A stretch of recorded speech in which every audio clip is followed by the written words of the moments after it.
Assalamualaikum warahmatullahi wabarakatuh. Sebelumnya izin memperkenalkan diri.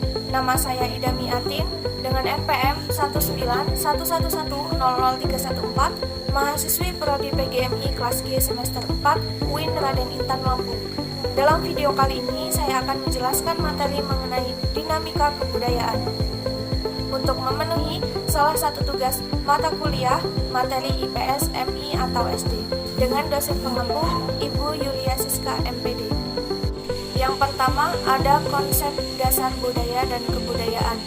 Secara umum, kebudayaan dinyatakan sebagai suatu keseluruhan sistem gagasan, tindakan, dan hasil karya manusia dalam rangka kehidupan masyarakat yang dijadikan milik diri manusia dengan belajar.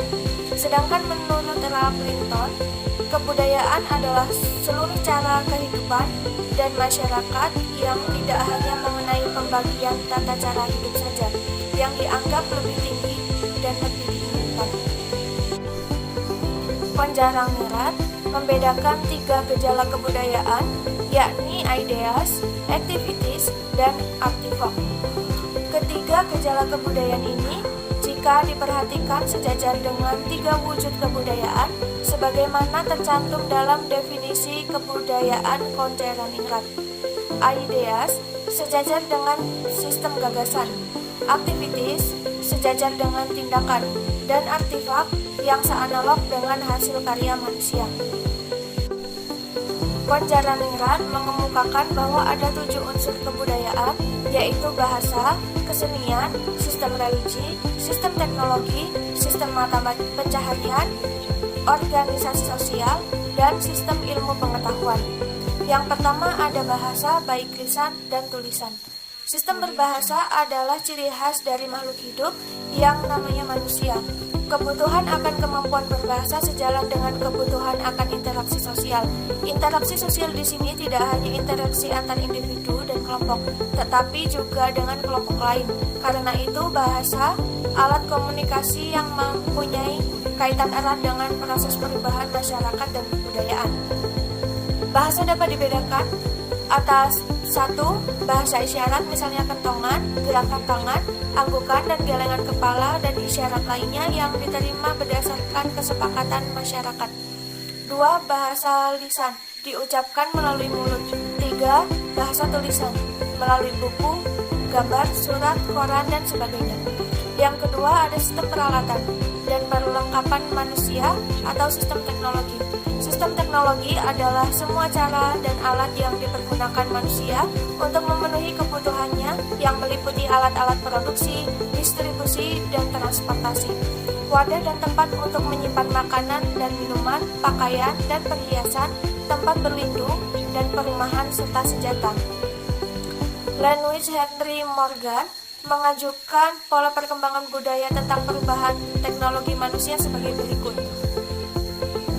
Yang pertama, zaman liar bawah, zaman liar tengah, zaman liar atas, zaman beradab bawah, zaman beradab tengah, zaman beradab atas, zaman beradab.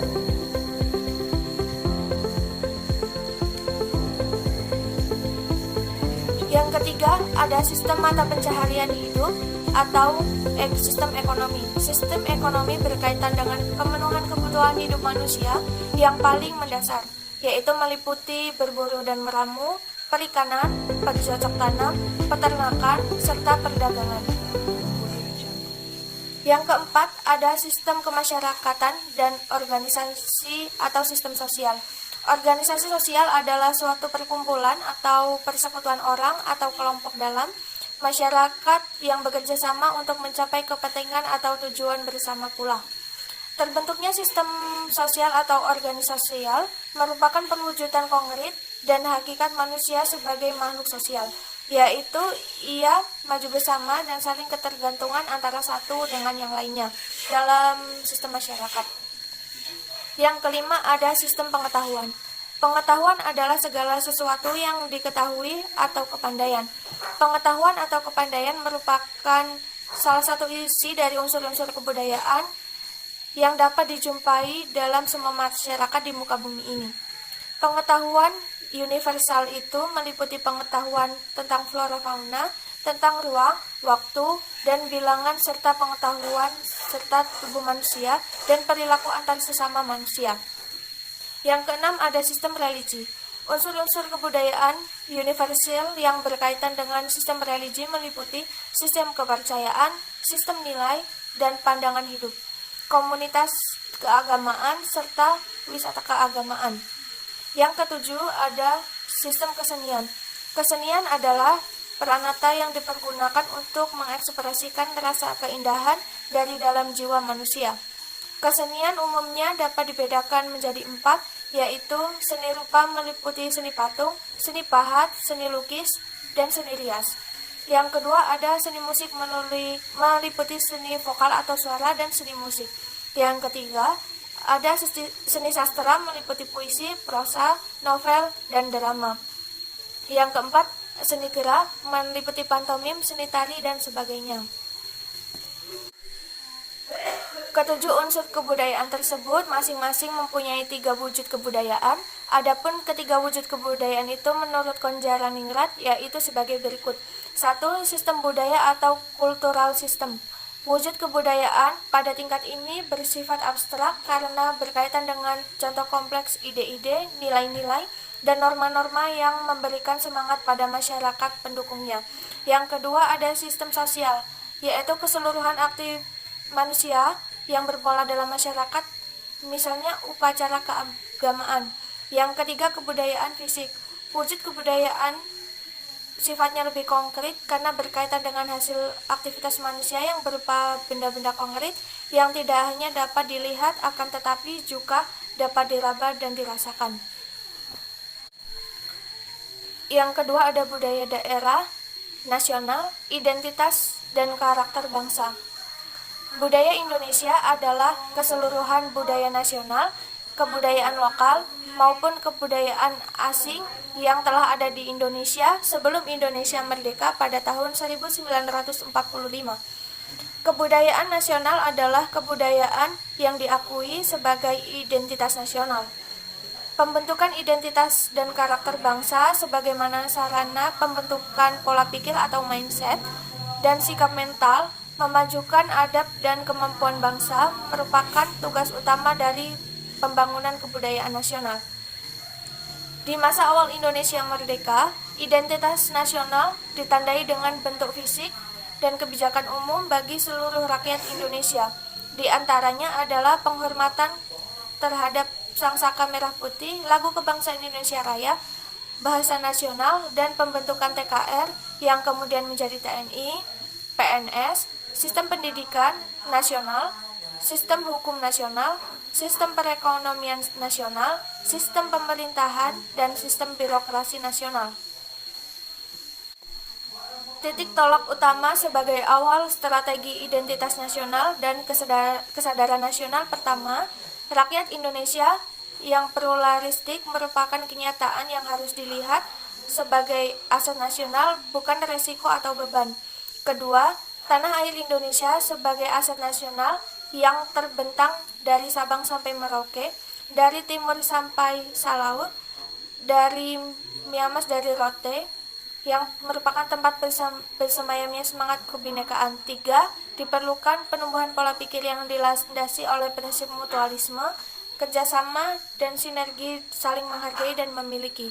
Keempat, membangun kebudayaan nasional Indonesia harus mengarah kepada suatu strategi kebudayaan. Kelima, tindakan nyata untuk menyegarakan tegaknya upaya membentuk secara tegas identitas nasional dan kesadaran nasional. Yang keempat ada perubahan dan dinamika kebudayaan. Konjaraningrat memberi gambaran bahwa semua konsep yang diperlukan untuk menganalisis pergeseran masyarakat dan kebudayaan dikutip sebagai dinamika sosial. Beberapa konsep tersebut diantaranya proses belajar kebudayaan sendiri terdiri dari internalisasi, sosialisasi, dan enkulturasi. Internalisasi merupakan proses yang berlangsung sepanjang hidup individu, yaitu mulai dilahirkan sampai akhir hayatnya.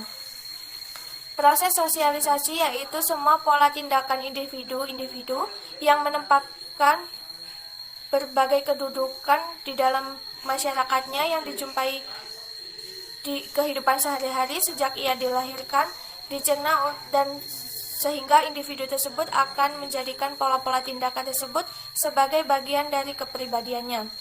Proses enkulturasi yaitu proses belajar dan menyesuaikan alat pikiran serta sikap terhadap adab, sistem norma, dan semua peraturan yang terdapat dalam kebudayaan seseorang. Yang kedua ada evolusi kebudayaan dan difusi. Evolusi kebudayaan menurut Konjaningrat adalah proses perkembangan kebudayaan umat manusia dari bentuk-bentuk kebudayaan yang sederhana sampai yang makin lama makin kompleks, yang dilanjutkan dengan proses difusi, yaitu penyebaran kebudayaan yang terjadi bersamaan dengan perpindahan bangsa-bangsa di muka bumi ini. Yang ketiga ada akulturasi dan asimilasi. Akulturasi adalah istilah dalam antropologi yang memiliki beberapa makna yang kesemuanya itu mencakup konsep mengenai proses sosial yang timbul apabila sekelompok manusia dengan suatu kebudayaan tertentu dihadapkan dengan unsur-unsur kebudayaan asing, sehingga unsur-unsur asing tersebut lambat laun diterima dan oleh kebudayaan sendiri tanpa menyebabkan hilangnya kepribadian budayaan itu. Asimilasi adalah suatu proses sosial yang terjadi pada berbagai golongan manusia dengan latar belakang kebudayaan yang berbeda setelah mereka bergaul secara intensif, sehingga sifat khas dari unsur-unsur kebudayaan golongan itu berubah menjadi unsur-unsur kebudayaan sosial.